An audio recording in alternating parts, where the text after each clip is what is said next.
السلام عليكم ورحمة الله وبركاته. الحمد لله رب العالمين والصلاة والسلام على شمس الهداية واليقين وعلى آله وأصحابه الصادقين. أما بعد، فأعوذ بالله من الشيطان الرجيم. بسم الله الرحمن الرحيم. ولا تحنوا ولا تحزنوا وأنتم الأعلون إن كنتم مؤمنين. حضرات گرامی، بزرگان دین، وقت کا ایک اہم سوال ہے کہ ہمارا مستقبل روشن کیسے ہو، ہمارے مستقبل کا ستارہ کس طرح چمکے گا۔ مسلمانوں، میرے عزیز ساتھیوں، آج ہم نے اپنی تاریخ کو بھلا دیا، آج ہم نے نماز کو ترک کر دیا، قرآن کو پڑھنا اور اس کی تعلیمات پر عمل کرنا چھوڑ دیا۔ رمضان المبارک کے روزے ہم پر فرض کیے گئے، نہ جانے کتنے لوگ رمضان کی روزوں کو نہیں رکھتے ہیں۔ آج ہم نے صحابہ کرام کے زندگی کے طریقے سے اپنی زندگی کو گزارنا چھوڑ دیا،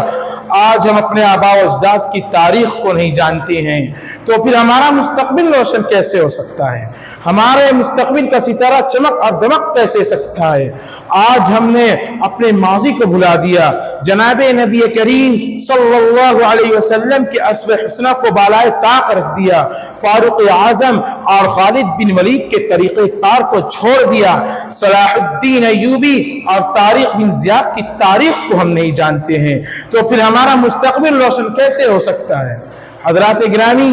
آپ اسلامی تاریخ کا مطالعہ کیجئے اور اس کے اوراق کو کھنگال کر دیکھیے کہ وہ کون سی طاقت تھی جس نے صحرائے عرب میں ہلچل مچا دی تھی، وہ کون سا دستور تھا جس نے عورتوں کو عزت، غلاموں کو آزادی اور غریبوں کو بشارت دیا تھا۔ وہ دستور اسلام کا دستور تھا۔ اسلام نے رنگ و نسل اور حسب و نسب کے امتیاز کو ختم کر کے تمام جہان کو اخوت و محبت اور آپسی بھائی چارگی کا عالمگیر پیغام دیا ہے، اور انشاءاللہ یہ پیغام صبح قیامت تک دیتا رہے گا۔ وہ کون سی طاقت تھی جس نے مٹھی پر مسلمانوں کو ہزاروں اور ہزاروں کو لاکھوں پر فتح نصرت ادا کیا تھا، جن کی صدائے تکبیر سے دشت و جبل بھی گونج اٹھے، جنہیں دیکھ کر صحرا اور جنگل کے درندوں نے بھی راستہ دے دیا، جنہیں دیکھ کر سمندروں نے بھی راستہ چھوڑ دیا، جن کے بارے میں اقبال مرحوم نے کیا خوب فرمایا ہے۔ دشت تو دشت ہے دریا بھی نہ چھوڑے ہم نے، دشت تو دشت ہے دریا بھی نہ چھوڑے ہم نے، بحر ظلمات میں دوڑا دیے گھوڑے ہم نے۔ ملت اسلامیہ کے عظیم بزرگوں، وہ ایمان کی طاقت تھی، وہ آسمانی قانون تھا، وہ ربانی دستور اور قرآن کی اطاعت اور نبی کریم صلی اللہ علیہ وسلم کی فرما برداری کا کرشمہ تھا۔ آپ جناب محمد عربی رسول اللہ صلی اللہ علیہ وسلم کے صحابہ کرام کی زندگیوں کو پڑھیے، ان کی زندگیوں کا مطالعہ کیجئے، تو آپ کو معلوم ہوگا کہ صحابہ کرام کی زندگیاں قرآن و حدیث اور سنت کی عبارت تھی، یعنی ان کی تمام عمر قرآن و حدیث اور سنت کے مطابق گزری، تبھی تو ان کا دل ایمان کی طاقت سے لبریز تھا، بھرپور تھا، ان کا ایمان ایک دم پیور اور مخلص اور خالص تھا۔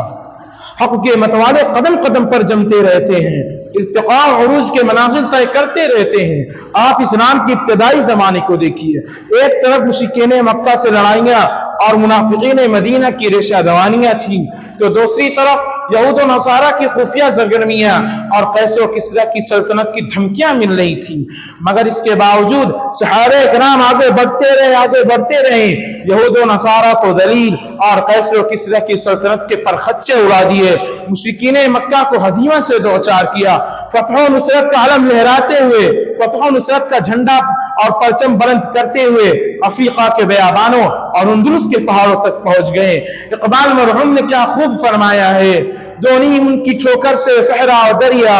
دو نیم ان کی ٹھوکر سے صحرا اور دریا، سمٹ کر پہاڑ جن کی ہیبت سے آئی، یہ غازی یہ تیرے پرسرار بندے، یہ غازی یہ تیرے پرسرار بندے، جنہیں تو نے بخشا ہے ذوق خدائی۔ یہ افسانہ نہیں ہے، یہ حقیقت ہے، یہ مخفی نہیں ہے، ایک کہکشاں سے بھی زیادہ درخشاں ہے کہ آج ہم نے اسلام کا قانون چھوڑ دیا، احکام الہی سے رشتہ توڑ لیا، رسول اللہ کی سنتوں پر عمل کرنا چھوڑ دیا، ان کے نورانی اسوے سے ہم نے رخ کو پھیر لیا۔ آج ہمارے پاس ہر ایک چیز کا وقت ہے، ہمارے پاس کاروبار کرنے کا وقت ہے، پیسہ کمانے کا وقت ہے، دوستوں احبابوں کے ساتھ ملنے کا وقت ہے، کھیل کود کرنے کا وقت ہے، اپنے گھر میں رہنے کا وقت ہے۔ اگر ہمارے پاس وقت وقت نہیں ہے تو نماز پڑھنے کا وقت نہیں ہے، کلام اللہ کی تلاوت کرنے کا ہمارے پاس وقت نہیں ہے، تو پھر ہمارا مستقبل روشن کیسے ہو سکتا ہے؟ آج ہم دنیا کی رنگینیوں میں کھو گئے، آج ہم دولت کے پیچھے بھاگنے لگے۔ ہمیں دولت کے پیچھے نہیں بھاگنا تھا، ہمیں تو آخرت کو بنانے کے لیے آخرت کے پیچھے بھاگنا تھا۔ نماز کا وقت ہو جانے پر مسجد کی جانب برق رفتاری سے بھاگنا تھا، کلام اللہ کی تعلیمات کو جہان میں عام کرنے کے لیے بھاگنا تھا، کلام اللہ کی تلاوت کرنے کے لیے ہمیں بھاگنا تھا۔ یاد رکھیے گا، جو آج ہم دنیا میں کھوئے ہوئے ہیں، اس کے عیش و عشرت میں کھوئے ہوئے ہیں، دنیا بڑی بے وفا ظالم ہے، دنیا کسی کی نہیں ہوتی، مکار اور جھوٹی ہے۔ میں